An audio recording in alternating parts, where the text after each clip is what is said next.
Bonjour YouTube, je suis Sébastien et ceux qui suivent depuis un certain temps le sauront. On a une piscine depuis cet été. Et cet hiver il fait bien froid, il fait -9 la nuit cette semaine. Donc j'en ai marre qu'elle gèle et qu'elle risque de m'abîmer la plomberie, donc je la vide.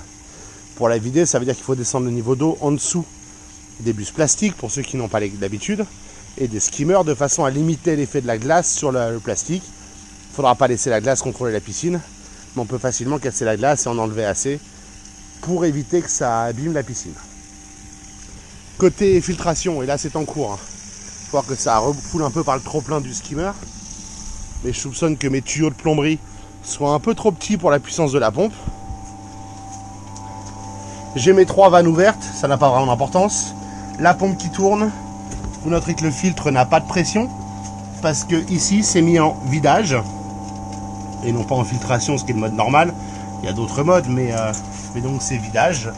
Et le principe, je la fais tourner normalement. Je peux même éteindre l'électrolyseur parce qu'on a vraiment plus besoin de ces services.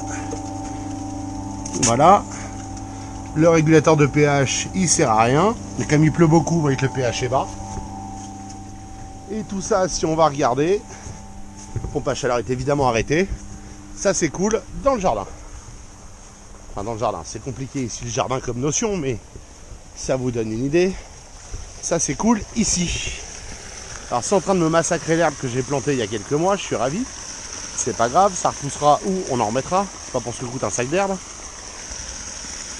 Et on va vider comme ça une certaine quantité d'eau. Alors si vous vous demandez si vous devez le faire, la question est simple, c'est est-ce que ça gèle au niveau de votre piscine? C'est la seule vraie question. C'est est-ce que votre piscine a un risque de geler? Alors nous on a déjà eu le problème de la glace sur la piscine, ceux qui me suivent sur Instagram auront pu en profiter. Et comme on a le soleil parfois 5 minutes par jour, le risque de gel est réel. Donc on a décidé d'un commun accord avec madame qu'on allait vider les quelques mètres cubes qu'il faut pour descendre l'eau de 10-15 cm et protéger la plomberie parce que c'est quand même le plus chiant. Puisque la plomberie passe le long de la piscine, elle passe ici et là-bas, elle se rejoint ici. Elle part ici, là-bas, et vous voyez les tuyaux qui ressortent. Et c'est du béton sous les dalles, qui sont elles-mêmes collées au mortier. Donc s'il fallait refaire la plomberie, il faudrait soit creuser par l'extérieur, soit casser le béton, ce qui est encore plus galère. Donc voilà où on se situe. Et la bâche, on s'est aperçu que, aussi sympa soit-elle, et autant on l'aime cette bâche pour chauffer la piscine, quand il pleut ou quand il neige, l'eau qui stagne dessus gèle la nuit et ne dégèle pas la journée si on n'a pas vraiment du soleil. Et résultat, on s'est retrouvé autrefois avec une couche de glace épaisse comme ça sur la bâche qui venait de la neige qui était tombée, qui avait fondu en fin de journée et gelé dans la nuit. Bien pénible. Donc voilà ce que je suis en train de faire, c'est génial. Vous pouvez voir aussi, et c'est intéressant, qu'au niveau de la ligne d'eau, malgré seulement quelques mois d'utilisation, on a un peu de saleté. Donc on s'amusera à passer un coup d'éponge nettoyante là-dessus. Je sais pas encore laquelle, je vous dirai quand on le fera. Et maintenant on va vider une certaine quantité d'eau. Alors les skimmers, on va arriver au bout de ce qu'ils sont capables d'aspirer. Donc je vais passer sur la bombe de fond, je pense, bientôt. Puisque on arrive quasiment en dessous de la trappe, vous voyez. Ça se joue à pas grand chose, mais ça sert à rien d'aspirer de l'air. De toute façon, la bombe de fond est la dernière à aspirer, puisqu'elle permet d'aspirer au fond. Donc elle aspire quand les autres n'aspirent plus. Dernier détail important à savoir, ne videz pas entièrement la piscine si c'est une coque en fibre, parce que s'il y a de l'eau qui s'infiltre dans le sol, ce qui est le cas l'hiver, tout est trempé, c'est un bateau. Et si vous avez de l'air dans la coque du bateau, il flotte. Si vous avez de l'eau dedans, il reste au fond de l'eau. C'est comme ça qu'on a des épaves coulées depuis longtemps et qu'on a des bateaux qui flottent, c'est que ceux qui flottent n'ont pas d'eau à l'intérieur, ou très très peu. Donc ne videz pas entièrement la piscine, il faut laisser assez de poids d'eau. Et il y a 50 mètres cubes en tout dans cette piscine, 54 en temps normal, donc il y a 50 tonnes d'eau. Plus la piscine qui pèse que 700-800 kg je crois. Mais je vais enlever 10 mètres cubes, il restera 40 tonnes d'eau, elle ne va pas s'envoler, elle ne va pas aller flotter où que ce soit. D'autant plus que la terre se draine, on n'est pas sur un point bas. Et donc ça c'est un risque à prendre en compte, ne videz pas entièrement la piscine, c'est une très très très mauvaise idée. Si c'est une piscine en béton, l'équation est un peu différente, vous pouvez envisager de la vider. Donc prudence là-dessus. On va faire une courte pause et puis on se retrouve quand elle est vide. Enfin, vidée, assez. On va juste avant ça regarder le jardin quand même, parce que c'est pas la peine de tout noyer, hein, soyons clairs. Mais on est quand même en train de tout noyer. Alors après, il a beaucoup plu ce week-end. Résultat, la terre est déjà gorgée d'eau. Mais la flaque d'eau, elle n'est pas de moi, hein. Elle était déjà la grande flaque là-bas. Il y en a d'autres, si vous regardez sur la petite butte là, enfin pas une butte, mais là où c'est en pente. Et là, on est en train de noyer tout ça.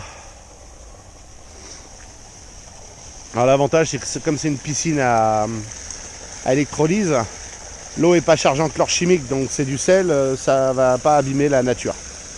Ce qui est une bonne nouvelle.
Et voilà, elle est assez vidée, juste en dessous, c'est pas la peine de la vider trop, hein, de toute façon. S'il pleut vraiment au point qu'il faille la revider, je la reviderai, c'est pas grave. S'il pleut, c'est qu'il neige pas, donc je peux la vider. Hein. J'estime que j'ai sorti entre 10 et 15 mètres cubes de flotte. J'ai arrêté la plomberie. J'ai ouvert le filtre. J'ai laissé se vidanger un petit peu. On va mettre ça sur mode hiver. C'est quelque part entre les deux, ça laisse tout ouvert. J'ai ouvert la pompe, je la laisse ouverte. Je laisse le couvert dessus, mais je veux pas qu'il y ait de pression ou d'air ou quoi que ce soit. Toutes les vannes sont ouvertes. Il y a encore de l'eau qui s'écoule. Je vais enlever la sonde pH, je vais la mettre dans un verre d'eau dans la maison. Ça va l'occuper pour les jours, les mois d'hiver, parce que là elle est au sec maintenant, ce qui est pas bon. Si vous la laissez dans l'eau, c'est pas gênant, mais si vous la laissez au sec, c'est pas idéal. Donc on va faire ça. Et puis si on va voir côté jardin, bah ça a bien coulé, mais ça s'écoule, vous voyez. Ça reste pas entièrement stagnant, seulement une partie évidemment. Là ça s'écoule, je vais laisser le tuyau finir de se vider. Et puis je vais revenir le boucher complètement, puisque je veux pas que des bestioles s'y installent.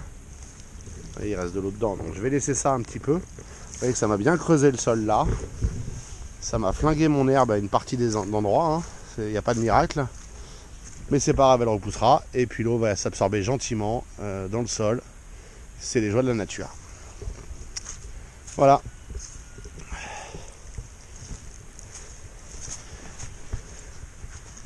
Et c'est comme ça qu'on vide sa piscine pour préparer l'arrivée de l'hiver.